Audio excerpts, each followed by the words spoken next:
Hello and welcome to RSS part number 2. In this specific video, I'm going to show you how to syndicate your RSS feed using FeedBurner. FeedBurner is now owned by Google.com, so it's very easy to use. All you're going to need is to have a Google account. So let's go ahead and get started. Okay, so first things first, we're going to need to have the feed link because we're going to need this later. This is where my feed is, yourdomain.com/feed. And if you have not found it yet, you'll need to find that because we're going to syndicate that feed. Now, what you need to do is simply go to Google FeedBurner. So type that in. You can go to google.com if you want to do that. It's at feedburner.google.com. Simply log in using your Google information. And syndicating a feed is actually very easy to do. All you need to do is simply enter the feed right here, click on next, give the feed a name. So let's say, for example, we're going to call it WordPress training, click on next, and there we go. So now we have a feed and other people can subscribe to your feed.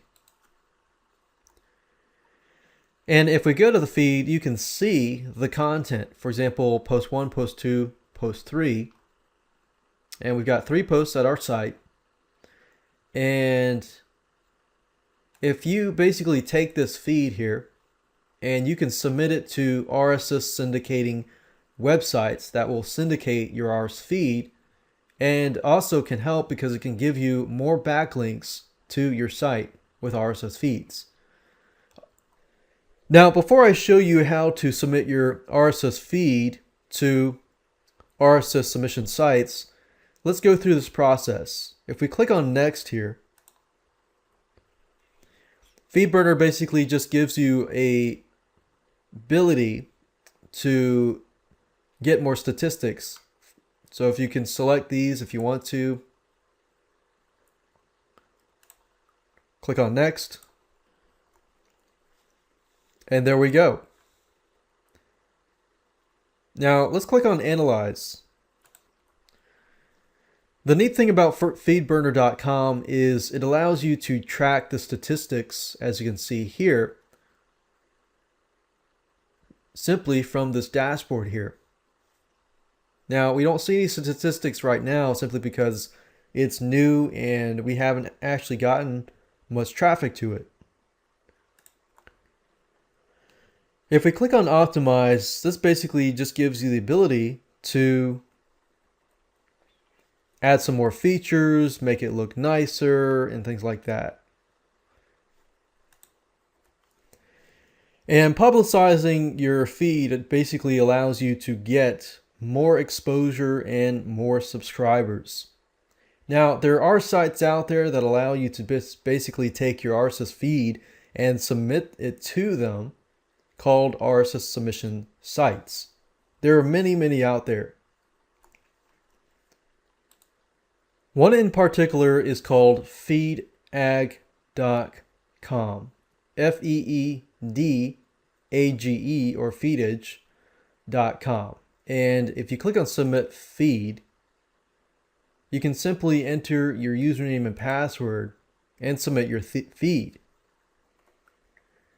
And from here on out, basically all you need to do is start submitting your feeds to RSS feed submission sites. You can either do it yourself or you can outsource this process.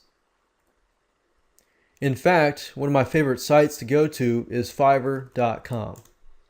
It's fiverr.com. Simply enter RSS submission. Pay somebody $5 to do it for you.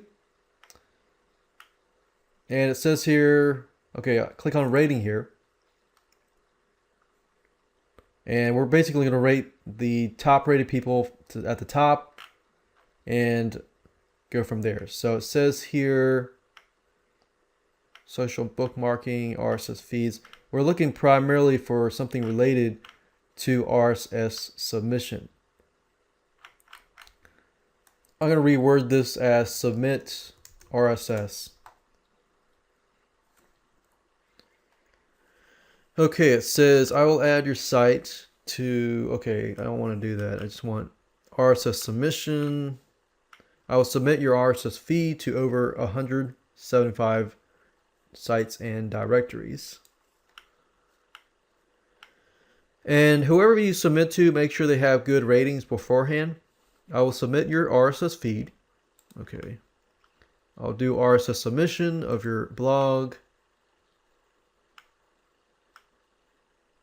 Submit it to RSS. Okay, so let's look at these people here. It says, I will submit your RSS feed. 3 days, 99%. 1,000 positive reviews.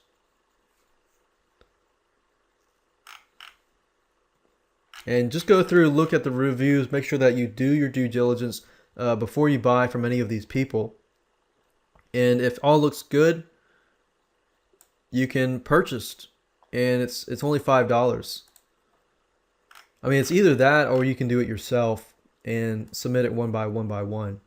But if you can find somebody who does a manual process, I'd rather have 20 high ranking done manually than somebody actually doing it automatically and doing like 1,000. So if you ever see anybody who says, okay, I'll submit your site to 1,000 sites, yeah, they might do that. They might use a piece of software to do that. But I would recommend finding somebody who can do it manually. So that's it. Remember, part number 1, get your feed. Number 2, use FeedBurner to burn it and get the feed that's basically you can have your subscribers subscribe to. And step number 3, submit your RSS feed to as many RSS submission sites that you can to get more exposure.